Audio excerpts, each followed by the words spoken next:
हर हर महादेव। आज मैं आपको शिवरात्रि की कथा सुना रही हूँ। पूर्व काल में चित्रभानु नामक एक शिकारी था। जानवर की हत्या करके वह अपने परिवार को पालता था। वह एक साहूकार का कर्जदार था, लेकिन उसका ऋण समय पर न चुका सका। क्रोधित साहूकार ने शिकारी को शिव मठ में बंदी बना लिया।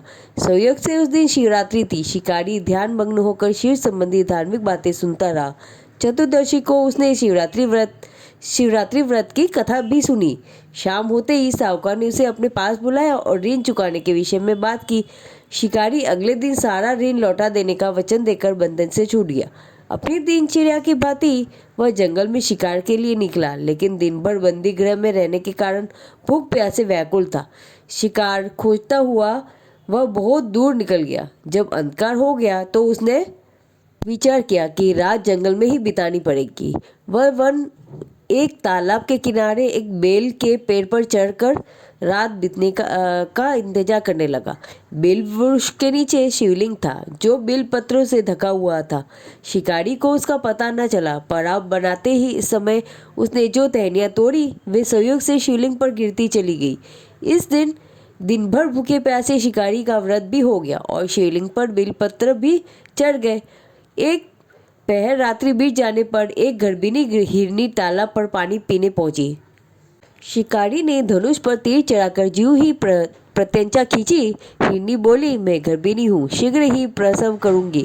तुम एक साथ दो जीवों की हत्या करोगे तो जो ठीक नहीं है। मैं बच्चे को जन्म देकर शीघ्र ही तुम्हारे समक्ष प्रस्तुत हो जाऊंगी, तब मार दे लेना। शिकारी ने प्रत्यंचा ढीली कर दी और हिरनी जंगली झाड़ियों में लुप्त हो गई। प्रत्यंचा चराने तथा ढीली करने के वक्त कुछ बिलपत्र अनायासी टूटकर शिवलिंग पर गिर गए। इस प्रकार उससे अनजाने में ही प्रथम प्रहर का पूजन भी संपन्न हो गया। कुछ ही देर बाद एक और हिरनी उधर से निकली। शिकारी की प्रसन्नता का ठिकाना न रहा। समीप आने पर उसने धनुष पर बाण चढ़ाया। तब उसने उसे देखा। हिरनी ने विनम्र पूर्वक निवेदन किया कि हे शिकारी, मैं थोड़ी देर पहले ऋतु में निवृत्त हुई हूँ। कामातुर विरहणी हूँ।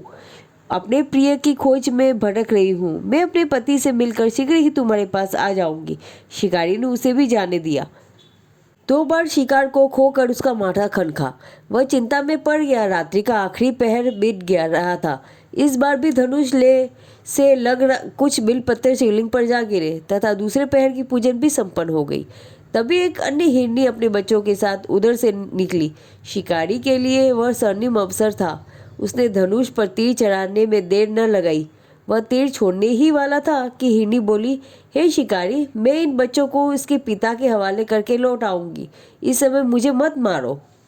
शिकारी हंसा और बोला, सामने आए शिकार को छोड़ दूं? मैं ऐसा मूर्ख नहीं।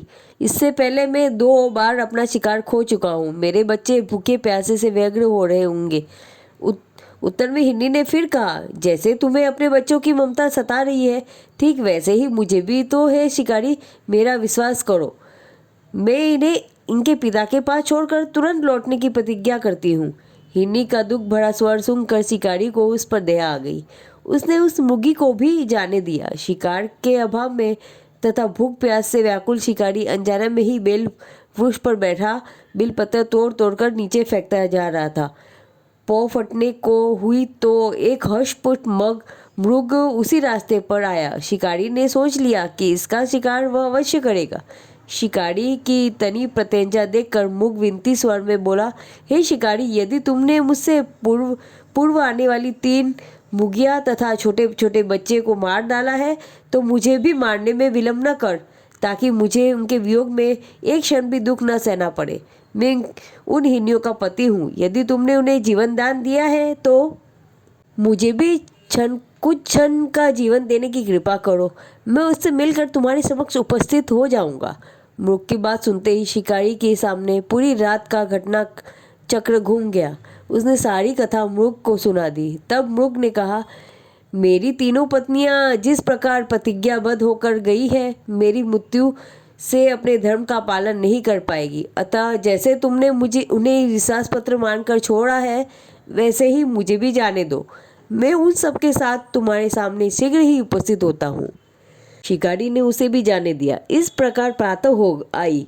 उपवास, रात्रि जागरण तथा शिवलिंग पर बेलपत्र चढ़ने से अनजाने में ही पर शिवरात्रि की पूजा पूर्ण हो गई। पर अनजाने में ही की हुई पूजन का परिणाम उसे तत्काल मिला। शिकारी का हिंसक हृदय निर्मल हो गया, उसने भगवत शक्ति का वास हो गया। थोड़ी ही देर बाद वह मूर्ख सपरिवार शिकारी के समक्ष उपस्थित हो गया ताकि वह उनका शिकार कर सके, किंतु जंगली पशुओं की ऐसी सत्यता, सात्विकता तथा सामूहिक प्रेम भावना देखकर शिकारी को बड़ी ग्लानि हुई। उसने मूक परिवार को जीवन दान दे दिया।